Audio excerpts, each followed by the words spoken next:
Hey guys, what's up, people? Welcome. Long time no see. How's everyone doing? Hi, Devar Pita. Obviously, yes, I remember you. Hi, Gamer Girl. What's up? Hi, Rishurant. What's up? Hi, Naman. Hi, Bhargavi. What's up? Long time, people. Yeah, no, exactly. The party ho rahi hai. Party. All right. Anyways, good evening, guys. What's up? Welcome to the session. How's everyone doing? My name is Anoop, and a very warm welcome to today's session. I hope that all of you guys are doing good. So, yes, guys, how are your preparations going? How is everything? How's life? It's been so long since I've seen you guys, live in a long time because for the past couple of weeks it's only been recording. So how are you guys doing? Yes, I do remember you, Naman. I am not doing so great. I've been sick for the past couple of weeks, guys. For the past 2 weeks, I've been a little sick. So I am totally under the weather right now. But yeah, hi Joseph, what's up? Hi Devapita. I'm okay. Living. How are you guys doing? Preparations on the peak. Arey, that's what I like to hear. That's what I like to hear. That's music. That's music to my ears. I really hope that all of you guys are doing good, people. I really hope that all of you guys are taking your preparations clear seriously, and also please take a little bit care on your health as well. The climate is really bad, so take a little bit care on your health. Eat right. Don't eat junk foods and all that because you can't fall sick right now. You can't afford to fall sick right now. Hi, alright, I'm Mr. Studio. Welcome back. All the very best, people. All the very best with your finals. Do well, rock it. So, welcome to today's session. Sprint X for ICSE 10th. We're going to be doing a spectrum wala chapter. So, we have about, I believe, about 7 to 8 questions for you people in store today. Some amazing questions which will not only help you to think a little better but also challenge you a little. So make sure that you have your pens and papers with you. I don't think there's any you might have 1 or 2 diagrams, so that's pretty much it, but it's mostly theory. As you know, spectrum, there's no numericals per se, so you can just remember the theory part. That's more than enough. So once again, welcome to the session. We will get started. Can I get a oh yeah if you guys are all ready for today's session? Give me a oh yeah. Thank you. I am okay. Sudaji, how are you doing? Long time no see. Thanks a lot. Thank you. Alright, let's begin. No, yeah, I don't see no, yeah. No, yeah, no start. No, yeah, no start. Yeah, that's it, people. All right, then let's begin. Let's begin today's session. So, spectrum. So, let me tell you what are the topics that we'll be talking about. What are the topics from which the questions have been taken from? Deviation produced by a triangular prism. In fact, this topic was also there in the previous chapter as well. Dispersion through a prism. We have already seen this. Electromagnetic spectrum and properties and uses of radiations of electromagnetic spectrum. So these are the topics I'll be asking questions. Again, all of the questions that we'll be doing today are taken from your previous year question papers itself. All right, all of these questions are taken from previous years, so you can expect these questions being repeated in your board exams. So take it a little bit more seriously and try to solve these questions by your own abilities. Do not Google, don't try to cheat. There's no point, there's no winner and all. It's just that you have to practice. These are all practice sessions, so try to do it by your own thinking capabilities. So this is the schedule, people. I know that you've been saying this for a long time now, but still I have to go through all of these. So we are in spectrum right now. We have done so many sessions already. Force, work, power, energy, machines, refraction of light at plane surfaces 1 and 2, refraction through a lens. All of these are already done. It'll go on all the way till 26th of Feb. That the last chapter we'll be doing is radioactivity. This is your biology schedule taken up by Ambika ma'am. I believe she is right now in photos into this chapter, and it will go on till 27th of Feb again. For endocrine system would be the last topic. Chemistry is taken up by Anubha ma'am. I believe she's right now in mole concept and stoichiometry. She'll go on all the way till organic chemistry. English, Sweta ma'am, this is the schedule. You can download it later, don't worry about it. SST, Ankara ma'am, these are the schedules. And Gopal sir is taking the sprint X for math. This would be the schedule for that as well. No worry, everything would be available in the notes, so don't worry about it. But before you get started, guys, do not forget to subscribe to the channel because there are a lot of amazing content coming your way. So make sure that you subscribe and make sure that you hit the bell icon as well, because there'll be a lot of notifications coming your way. Like every day, like tung, because sessions are going on at 5, 6, 7, 8 continuously. All the sessions are going on. So make sure that you're subscribed to the channel as well. Right? So that's it. Let's begin. Let's begin with the homework question. So this was the homework question that I asked you in the last session, last sprint take session. This question I found it like super duper interesting. It was taken in. This question appeared in your 2012 board exam. All right. The question was this: you are provided with a printed piece of paper. Using the paper alone, how will you find or how will you differentiate between a convex lens and a concave lens? Now, people, before I get into the actual questions of today's session, how many of you guys know the answer to this one? How many of you guys have a clue of how to solve this question? How many of you guys have a clue of how to solve this question? Anyone who wants to take a shot? You are provided with a single sheet of paper. You have to differentiate between a convex lens and a concave lens. Oh, Pratyashri, nice. Yeah, absolutely, exactly. So what you have to do is very simple. Place the lens and place the object, that is a printed paper, in front of it. If you were to move the lens, if you were to move the object back and forth, that is a printed paper, if you were to move it back and forth and keep the lens as it is, if at every single distance you're getting a diminished virtual erect image, that means that is going to be a concave lens. On the other hand, if you're getting sometimes real image, sometimes virtual, sometimes diminished, and sometimes enlarged, then you can come to the conclusion that it's going to be a convex lens. So that's how you solve this question. I know it seems really hard, but then it's actually a very, very easy question now. So these are the homework rockers. I believe Joseph Dennis over here is here. Congratulations, buddy. First was Prapti. I don't know if Prapti is here or not, but hats off, you were the first to answer, followed by Joseph Dennis, and then Swati is also. I don't know if Swati is also here, but yeah, congratulations. Well done, well done, well done. Now, if you want your name to be here next time, make sure that you answer the homework question that will be asked towards the end as fast as you can in the comment section below, right?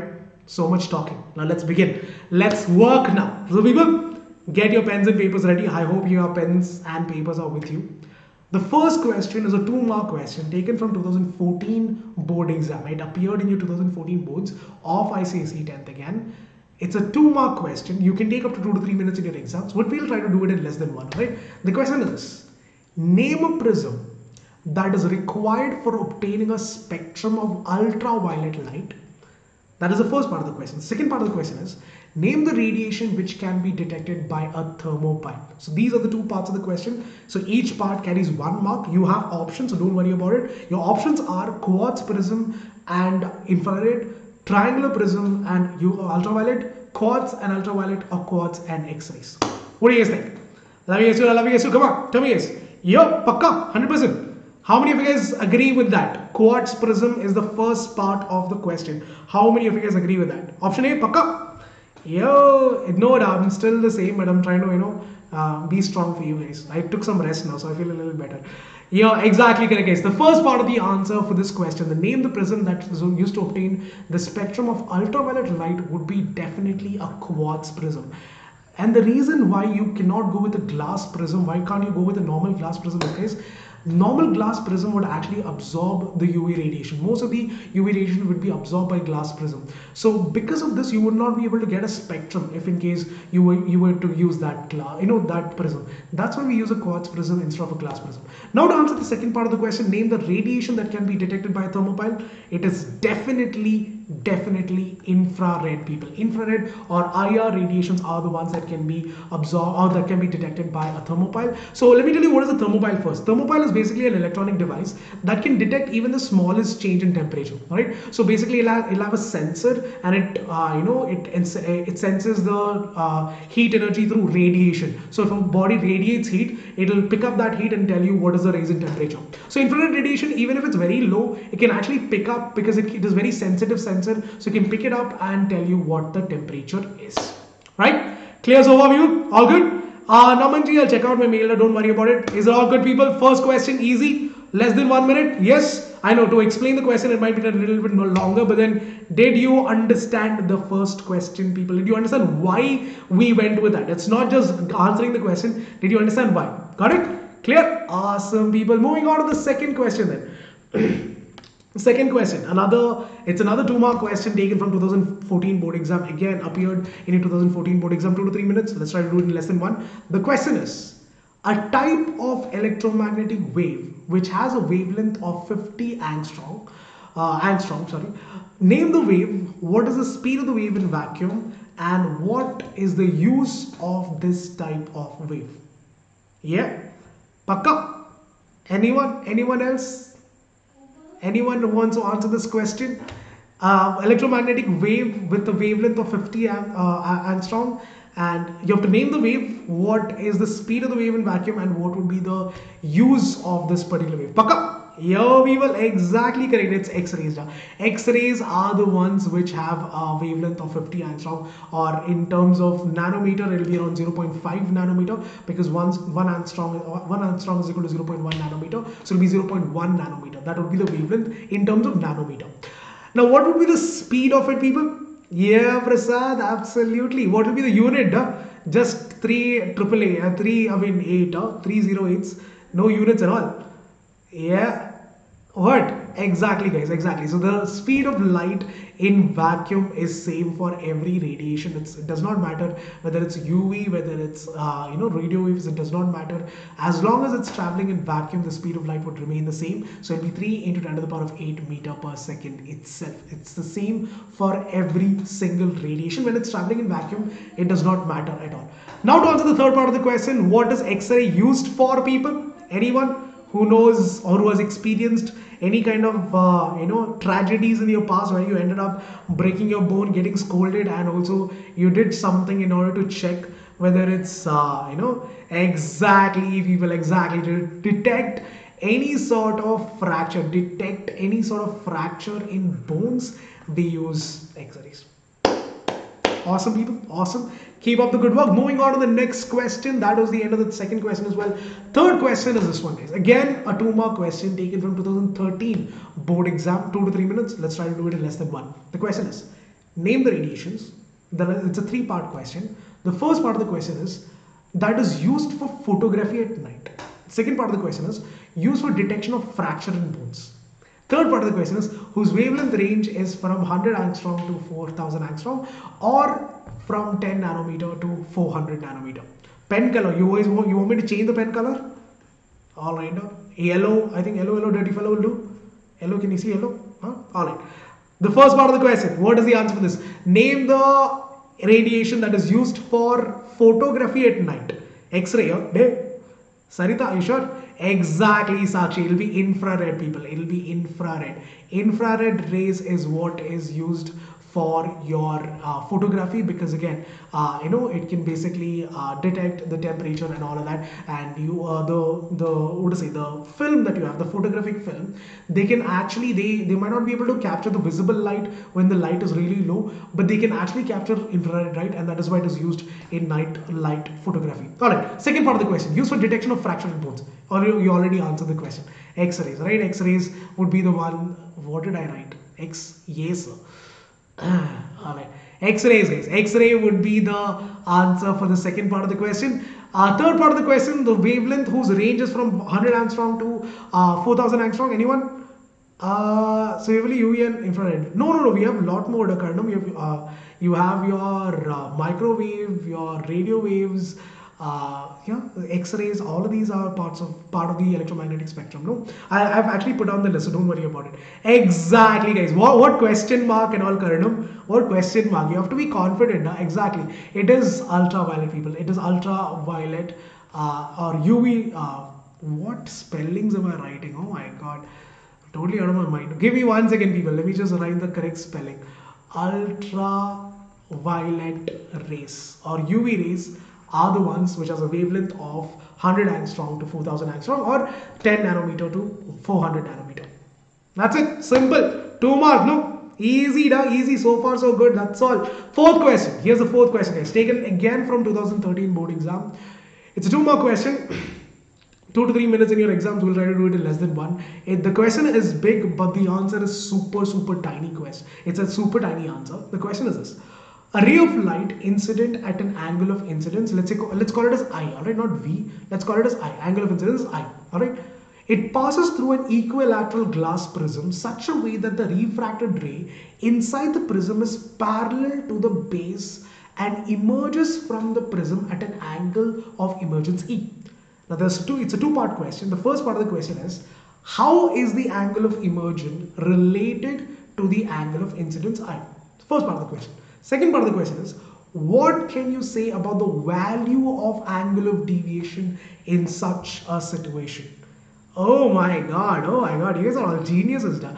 Absolutely, guys, absolutely. Super awesome. I'm proud of you guys, proud of you guys. That is absolutely wonderful. Exactly correct, guys. The first, okay, let me just draw the diagram first, right? So, what they're talking about is basically an equilateral prism. That means that all three sides are 60 degrees. So, one ray of light is coming and incidenting on the surface. After refraction, that ray of light is becoming parallel to the base of the prism, all right? And then again, it emerges out of the prism again, right? This is the question. So this is your normal to this surface. This would be the normal to this surface. This is your angle of incidence, and this would be your angle of emergence. Now, in this case, people, when the refracted ray is parallel to the base of the prism, then the angle of incidence will actually be equal to the angle of emergence. And this happens this happens only when the deviation is basically minimum deviation. When you have minimum deviation, that is when, people, you can say that angle of incidence is equal to angle of emergence. So to answer this question, guys, how is the angle of emergence related to angle of incidence? They are both equal, because the refracted ray in this case is parallel to the base of the prism. So yes, it's going to be equal. Under what condition does it become equal? Only when the angle of deviation is basically minimum. Got it? Clear, people? Yo, understood? Yes, people, distracted? Are you able to understand everything? All good so far? Easy questions, no, easy peasy, right, so far? Yo, yes or no? Yeah, exactly. You can also write down the formula as well. Yes, 2i minus e is equal to a. Yeah, you can write that also. That is also absolutely correct. Got it, Daya. What's up?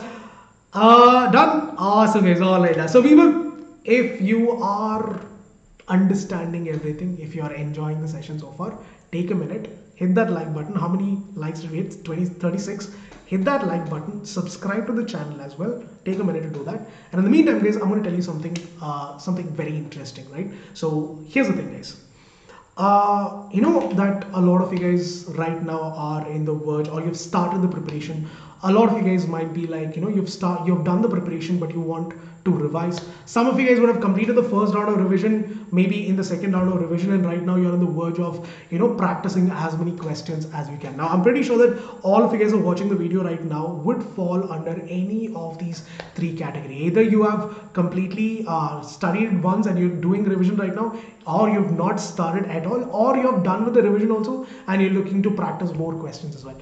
No matter what category you fall under, people, we at Vedantu are here to help you guys out. So all you have to do is basically, guys, click on the link that is given in the description as well as in the pinned comments. Now let me tell you why Vedantu Pro subscription is a good fit for you guys. First of all, guys, all the courses that we are offering has unlimited live session. So there's no limit to it. You can take how many ever live sessions you want. It's totally up to you guys. It's not up to me. It's not up to your parents. It's up to you. You want to attend 20 sessions, 30 sessions, it's up to you. And all of these sessions would be interactive just like this. You get to talk to the teacher, you get to talk to your friends. So you have a very lively session going on every single class. And all of these sessions would have the highest level of quizzes. And those quizzes would not only help you to understand the concept better, but also give you an opportunity to compete with the rest of the world, with not just your classmates, with not just your state, or people from your state, or from the country even, in fact the entire world. So you have a unique opportunity to compete with the rest of the world and see how good or how bad or where do you have to improve in a particular subject. And all of these live sessions are recorded. So you can watch the recording how many ever number of times you want and whenever you want. And the best part, guys, these quizzes or these replay sessions are called as interactive replay sessions. It's not just a normal video where you just watch. In fact, those replay sessions can also include quizzes. So you can actually take the quizzes while you're watching the replay and still check out the leaderboard and still get better at the subject every single day. And yes, you can download all the premium content, every single handwritten note, all the recordings, everything would be available to you in your dashboard itself. So you don't have to go around looking for anything anywhere. And yes, this is by far the bestest of the bestest thing, that inside the class you will not just have one teacher. No, with the master teacher you'll also have a class teacher who will not only help you to understand the concept but also clear every single doubt of yours. Unlimited doubt solving inside the session right there and then. So again, you don't have to run around looking for the answers. All of your doubts would be taken up and answered right there and then itself. And for all those who are looking around for tests and assignments to practice, again, you don't have to go anywhere, because we are giving you one of the best quality tests and assignments which would not only help you to challenge yourself but also help you get better at the subject every single day. And these tests, the questions that are chosen from these tests are from your pre-boards, from your your past year question papers, from your ISOs, from your IMOs. So the best of the best questions are what is chosen to make you understand the concept better. And apart from all of these, if you have extra time, you can also take up more than 5,000 plus micro courses and crash courses, which would be available to you at your fingertips. It's like a it's like a subscription model, like on Netflix and all that. You take a 1 month subscription and you can watch whatever movies or how many ever series that you want. No, it's exactly like that. So you have a subscription model. 1 month subscription you can take whatever and how many ever sessions you want. So let me just show you what you have to do is basically imagine, okay, right now this is the video that is going on. So what you have to do is basically go to the description. Once you click on description, you have to go on subscribe to Vedantu Pro now. Once you click on the link, people, it will take you to this one where you have to choose which grade do you belong to. Let's say you're in 10th grade. Once you click on that, they'll ask you which board do you belong to. Let's say you're on ICSE. Once you click on ICSE, it'll basically take you to this page where it'll show you all of the details that I just told you right now. You can also check out the results, the last year results, where ICSE students ended up getting 98.8%, 98%, 97%. So a lot of results would also be available. You can check it out and see what are the qualifications of the teachers as well. So this is where you have to click on. Basically, you have to click on proceed to pay and basically enroll into the courses. So once you enroll into the courses, people, this is what your page would look like. So you can actually check out all your subscriptions over here. All the courses will be available over here, and you can also check out all the results and the replay sessions. Everything would be available to you. So if you go to my sessions, what you have to do is basically click on upcoming sessions. That will show you what are the sessions that is going to come up next. The past sessions will show you what are the sessions has happened in the past. So you can click on get notes, download the notes, check the replay. Everything would be available to you right here and right there, people. So all of that, and best part, people, is that for the next couple of days, guys, for the next couple of days, you have an offer, an amazing offer of 50% going on for the next couple of days. So basically, guys, I just told you that the 1 month pay, base price is 2,699. If you use my coupon code AMEPRO, you get a flat 50% discount and the price drops down to 1,349 rupees. This is going to be only valid for the next couple of days, and then you'll have to wait for another offer. Don't miss out on this opportunity, guys. Now, if you think about it, in that 1 month duration, you would have attended a minimum of 200 sessions, because there are 8 subjects, and if you're taking at least 4 to 5 sessions a day also, you're attending about 200 sessions in a month. That means that per session you're paying just 6.7 rupees, right? Link in the description. Coupon code is AMEPRO to avail the discounts. Check it out if you want to and enroll into the pro subscription course, right? So that's it, guys. Let's get back to the question. That was a lot of talking. Let's get back, people. All of the subject will be there in the pro subscription course. Again, the link is given in the description. You can check out any videos you will be able to find in the description. In that, you can click on that subscribe to pro subscription now and check out the link, right? So that's it. Let's get back to the question. The 5th question taken from 2019 board exam. Everyone, get back now. Yeah, less than a packet of Lays. Yeah, but anyways, get back to the topic. It's a 5th question, 2019 board exam, 3-mark question, 3 to 5 minutes in your exams. We'll try to do it in less than 2 minutes. The question is this: how does the angle of deviation formed by a prism change with the increase in the angle of incidence? Draw a graph showing the variation in the angle of deviation with the angle of incidence at the prism surface. Let's go. Thank you, Bhumiji. Thank you. Oh, why, Karnam? You tell me this now. Why are you putting a question mark at the end of every answer? I mean, you're giving the right answer, but why are you putting a question mark? Like you're asking me if that is the right answer, or you're telling me? I want to know that first. A little bit more time now. That's all. It's all right. It's all right. Well, I'm back. I'm back. I'm back. So yeah, people, the answer to this question is absolutely correct. In the case of in the case of the relationship between the angle of deviation and the angle of incidence, here's the thing, guys. The angle of deviation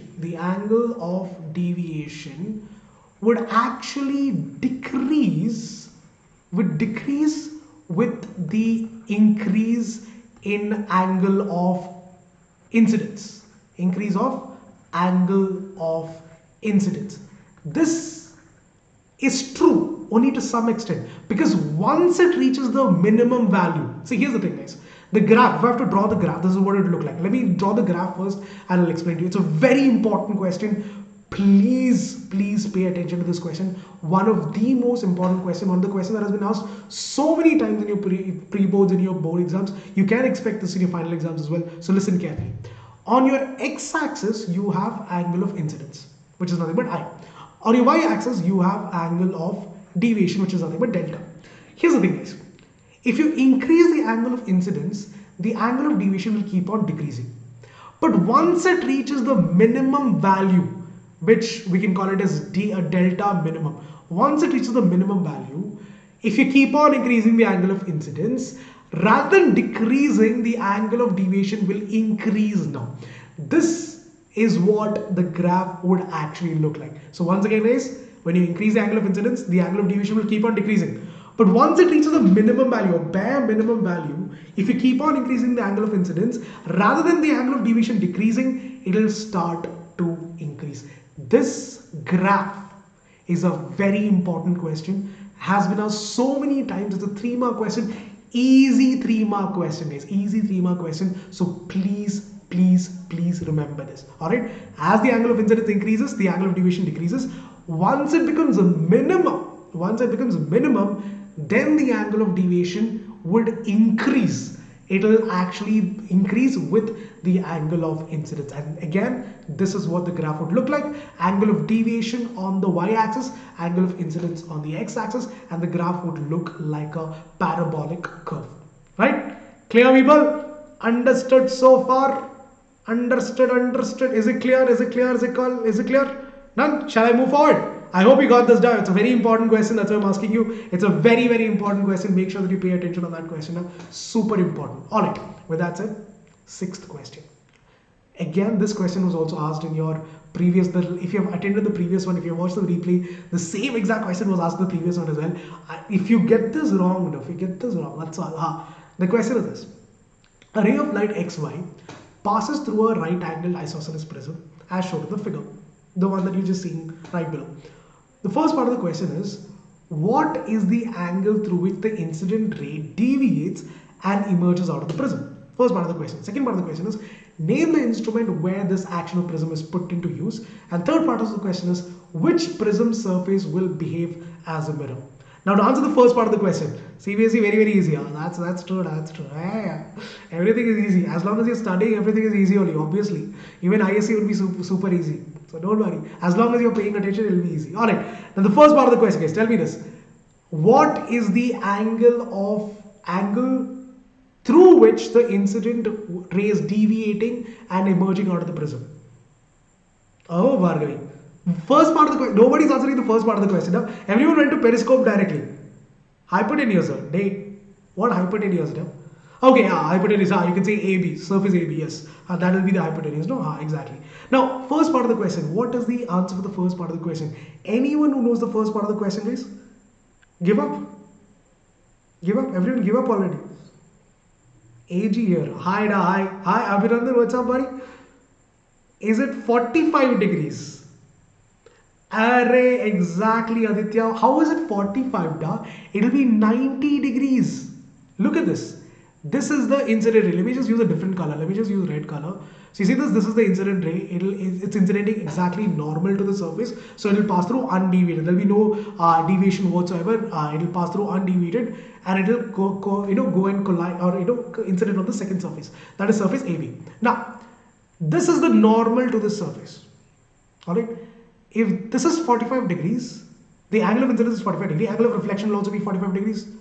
The first law of reflection. It's total internal reflection. Why total internal reflection? Because the critical angle of a prism is 42 degrees. 45 is definitely greater than 42, so it'll get it'll get deflected back, or it'll get totally internally reflected. So what's going to happen is that the ray of light is actually deviating by what angle? By 90 degrees, not 45, but by 90 degrees. So the first part of the question is that the angle by which the incident ray is getting deviated is 90 degrees. All right, got it? Now to answer the second part of the question, yes, it is used in periscopes. Why is it used in periscopes? Why not a normal mirror? Because in total internal reflection, there's no loss. 100% of the energy is getting reflected back, and because you don't want any loss in a periscope, that is why we use prisms and not normal mirrors. Because in a periscope, if you remember, in your lower grades you have probably studied this is what the structure looks like. So you have a mirror placed at 45 degrees, another mirror placed at 45 degrees, but rather than using a mirror, we use a prism. Why a prism? Is because there's no loss of energy happening at all. To answer the third part of the question, which surface of the prism behaves like a mirror, as someone rightly mentioned, yeah, it is used in submarines, it is used in your tanks and all of that. Now to answer the third part of the question, which is the surface that behaves like a mirror, it is this surface, the hypotenuse, which is nothing but the side AB. That is the one that reflects all of the light. Ta-da! That's all now. That is the sixth question. Seventh question. I hope you got this right, people. Seventh question. I know you guys are giving the right answer, so yeah, keep it up. Seventh question, guys. Another 4-mark question. 4 to 7 minutes in your exam, but we'll do it in less than 3 minutes. In fact, it will not even take 2 minutes to solve this question. The first part of the question is, name the radiation which are absorbed by the greenhouse gases in the Earth's atmosphere. We'll do one at a time now. All right, tell me this, guys. Which is the radiation that is absorbed by the greenhouse gas in the atmosphere? Now, greenhouse gases like what? Your CO2s, your methane, your CFCs, and ozone, even water vapor. All of these are greenhouse gases. So, which of these radiation is going to be absorbed by the greenhouse gases? Ultraviolet or day? Then what is the point of having ozone layer? Huh? Then you don't need ozone layer, you know. If ultraviolet radiation is the one that is absorbed, then why do you need ozone layer? Why is the ozone layer reflecting it back then? Think. Pakka? Shall I lock the answer? Exactly. Don't know. Think. Exactly, guys. It's not ultraviolet. It's infrared. You know. This is what is called as the greenhouse effect. The infrared radiations or the infrared rays are the ones that is absorbed by the greenhouse gases, not ultraviolet. Majority of the ultraviolet rays are reflected back by the ozone layer itself. It is infrared that is actually getting absorbed, not ultraviolet. Alright, second part of the question. I hope you got it right. It's okay, no worries. Second part of the question. A radiation X is focused by a particular device on the bulb of a thermometer, all right, and the mercury in the thermometer shows a rapid increase. Name this radiation.